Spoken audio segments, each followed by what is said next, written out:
Міржақып Дулатты не үшін таныстырып жатыр халыққа? Міржақып Дулат бабамыздың алдында қарыздармыз. Алла ол кісінің рухын шат етсін. Алаштықтардың әрбірінің мойнына бір миссия жүктелген. Тілді қорғау, шекараны қорғау, дінді қорғау дегенде. Міржақып бабамыздың мойнына дінді қорғап шығу миссиясы жүктелген. Оян қазақ, дініңді сен ұмытпа, дініңді сен ардақтағың құнытта, көз алдыңда тура жолың тұрғанда сен адасып жаман жолмен былықпа деген. Қазақтың даласында мешіті жоқ, оған анау миссионер поп деген өлеңдері бар. Тілімізді, дінімізді, дәстүрімізді, әдеп ғұрпымызды тең қорғауымыз керек. Бізге ғана керек, өзге ұлтқа ол керек емес. Алла разы болсын. Мынау билік басындағы азаматтар кеше Оян қазақ фильмін, Бейіш деген киноларды халыққа ұсынып жатыр. Тектен тек емес. Ымды түсінбеген дымды түсінбейді дейді. Біз ымды түсінуіміз керек негізінде. Ешкімге айтуға болмайтын жеті құпия қандай? Құпия деген не? Елге нені айтуға болады? Айтылмайтын қандай құпия болуы тиіс? Мына тізімді тыңдаған адам біразымен еріксіз, келісері сөзсіз. Бірінші құпия. Келешекке құрған жоспар. Жоспар толыққанды орындалмайынша, ол туралы тіс жармау керек. Адамның кез келген ойы бастапқыда әлжуаз болып тұрады. Өне бойы шұрық тесік келеді. Кез келген жерінен кілтипан тауып, ізгі ойды ойсыратып алуға болады.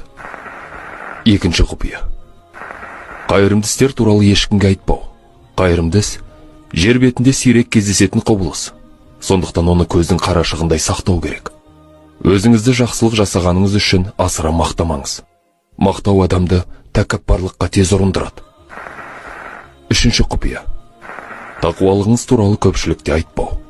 Тамақ, ұйқы, күлкі, төсек қатынасына қатысты шектеулеріңізді ешкімнің білмегені жөн.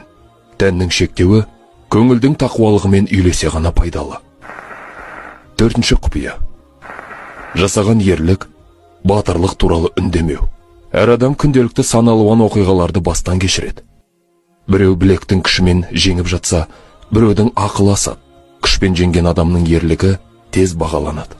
Ішкі арпалысты ешкім байқай бермейді. Сондықтан ол үшін ешкім марапат бермейді. Бесінші құпия. Рухани жетілу туралы айтпау. Рухани байлық тек сіздікі. Оны ешкімге айтып абырой жинай алмайсыз. Айналаңыздағы адамдардың шын мұқтаждығын көрсеңіз ғана шет жағасын айтыңыз. Алтыншы құпия. Үйдегі ұрыс-керіс пен отбасылық өмір туралы үндемеу. Есіңізде болсын. Отбасыңыздағы ұрыс туралы неғұрлым азайтсаңыз, оның ынтымағы берік бола түседі. Ұрыс араласу барысында жиналып қалған зиянды қуат. Түйткілді көп талқылаған сайын, оған өзіңіз көбірек сене бастайсыз. Жетінші құпия.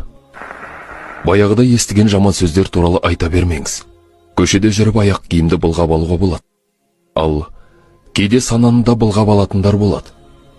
Жолда келе жатып естіген бар қаңсық сөзді үйге келіп айтқан адамның табалдырықтан аттап, былғаныш аяқ киіммен төрге озған адамнан айырмасы жоқ.